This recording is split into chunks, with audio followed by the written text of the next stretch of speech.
Hi there, welcome back to Corrie Paper Crafts. I'm Karen and I'm an independent Stampin' Up! Demonstrator in the UK. Welcome also to November 2023's Stamp Around UK video hop. This is a monthly hop where a few UK demonstrators take part and we have a monthly theme, and each month our videos go live at 6 PM UK time on the 1st of November. So this is going live on the 1st of November 2023. So before I go any further and before I forget, please do check in the description bar below to see what other videos are in this hop, and I'm sure you will not be disappointed. This month's theme is 3D, so I've made a little Christmas treat and I'm going to show you how I made it. This was actually inspired by a lovely swap that I got from a lady called Margaret Allison at our Putler's crafty event at the end of September, so about a month ago now, and it's just lovely, and I knew when I saw it that it's my kind of thing and I wanted to make one. I certainly don't want to move the Halloween treat because it's just lovely. I don't want to take that out, and the little flap here just tucks nicely under that pumpkin there. So I decided that I was going to make some Halloween treats as well, but I resized it just a little. As you can see, Margaret's has a bit of a depth here, but it goes to a nice little point there, so it's kind of like a little triangular pouch if you turn it that way round. But I wanted to put 4 chocolates in, and I've used Elizabeth Shaw After Dinner Mint, so we have 2 dark and 2 milk. I'm not sure if they're just in the UK or if you can get them elsewhere, I don't know. And my little gingerbread man helps to keep that flap closed. But I did make some Halloween treats once I resized it, because that's really what I wanted to make initially. And I made these for friends and family and to hand out to people who had served me in shops and things like that, just to make somebody smile. And I decided to have these for children who are going round, well, in Scotland we say guising, most other people say trick-or-treating, so I didn't put these chocolates in for Halloween. I put sweeties more suitable for children in them. So that's what I'm going to show you how to make tonight. I'm going to just leave Margaret's there and I'm going to show you how to make this one. So I've used real red cardstock and I'm going to use the same colour again, and the DSP that I'm using is on the floor because it fell over. It's Traditions of Saint Nick, and this is in our winter mini catalogue. It's a 12 by 12 paper, and we certainly have these cute patterns as well as some very traditional ones. I'm not so keen on the backs of these sheets of paper, but I do like some of the fronts of them. Really quite pretty. Oops.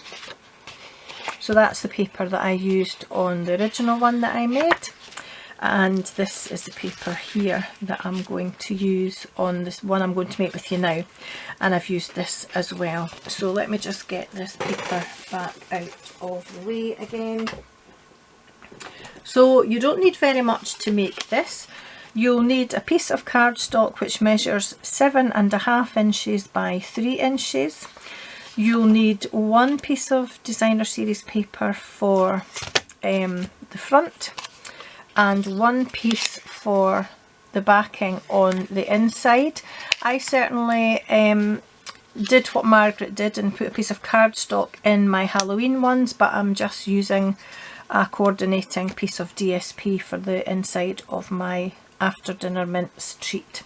So both of these measure 2 7/8 by 2 7/8, and then you'll need one piece for this little flap here, which measures 2 7/8 by 7/8 of an inch.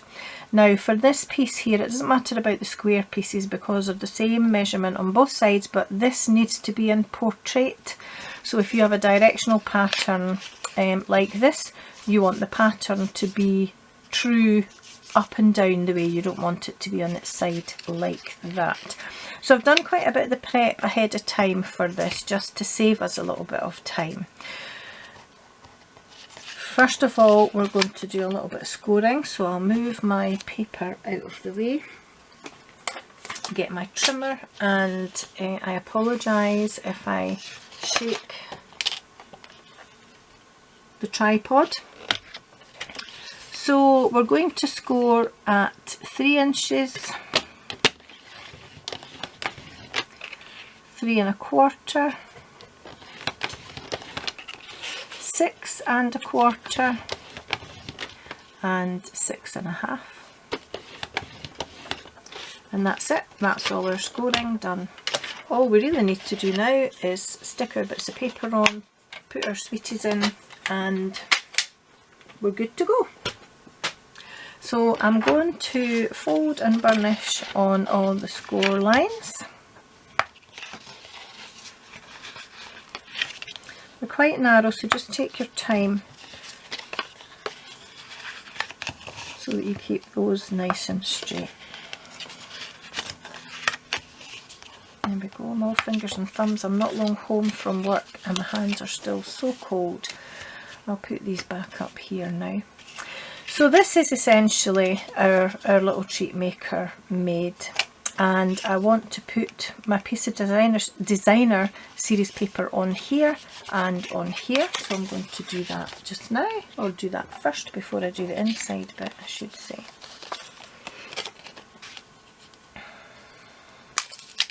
Oh, I thought I'd already opened this bottle of glue, but obviously not. So note to self, Karen, it's a new bottle of liquid glue, so just be very careful when you're sticking your paper on, or it's going to be squishing it all over the place. So that goes on here. And just take a minute to make sure you've got it lined up in a fairly even gap all the way around. I'm not sure that is, but you get the idea. Just make sure you press that down. If you've got any rough edges from your trimmer like I have, just press them all down with your bone folder or your paper creaser.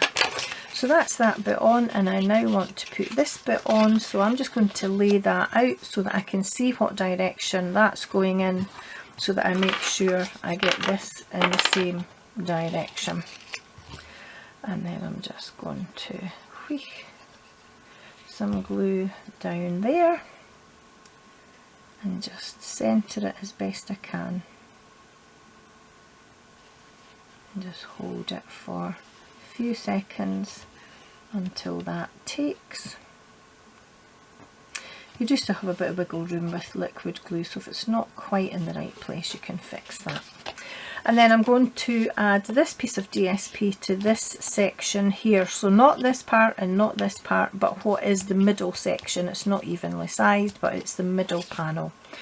And I can't remember what way round it goes now, so I think I will put it that way round.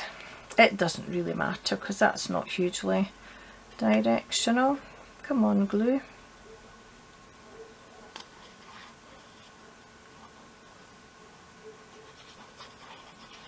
There we go. And just add that into there.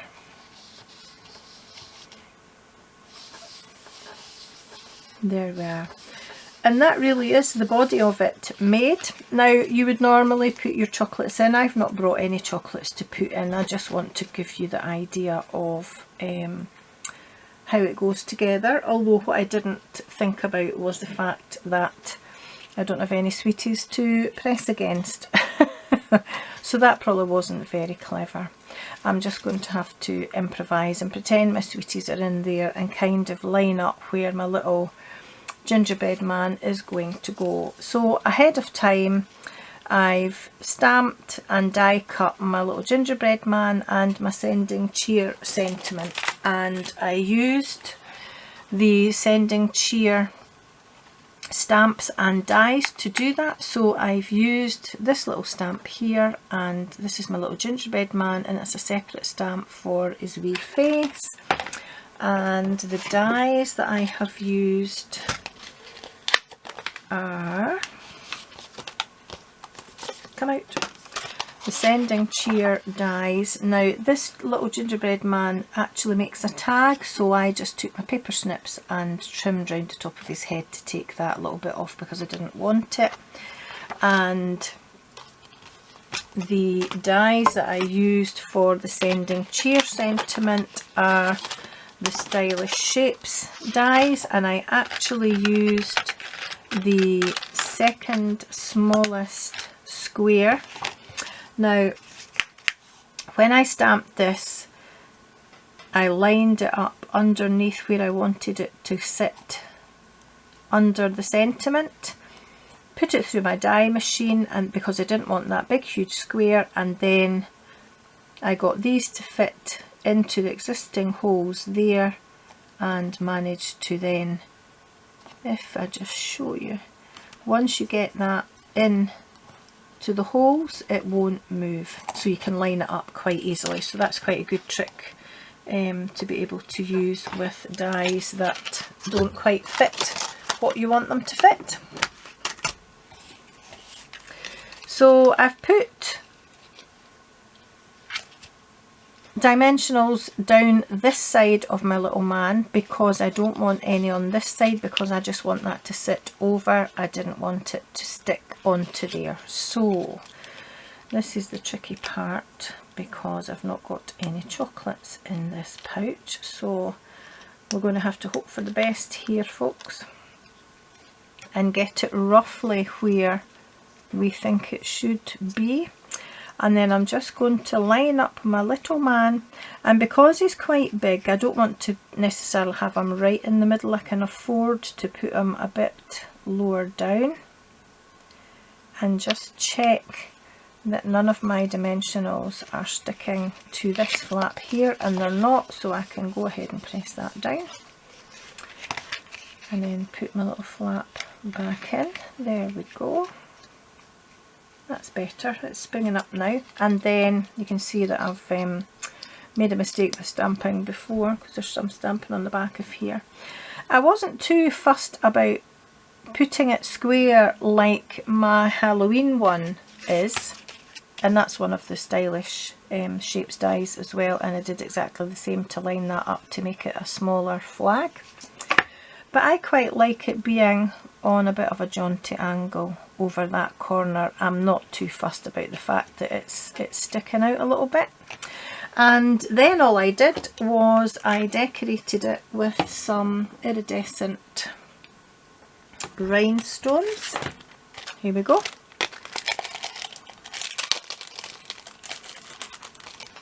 Get them out of this rustly packet as well. And just using my take your pick tool, I'm going to add 3 little sparkly bits.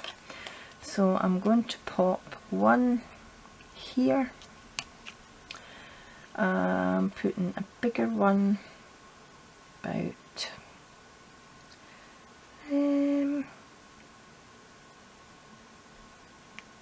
not quite sure where to put that. I think I'll put it over that. I don't know if that's a kiss. And then I'll add one down here as well. There we go. And that's your little pouch made. So it doesn't take long to do at all, especially if you want to make them for workmates, for example. Or just little giveaways just to hand out as you go around doing your shopping or whatever. I actually forgot to take some when I was shopping tonight, but I went straight from work, so I'm going to let myself off with that.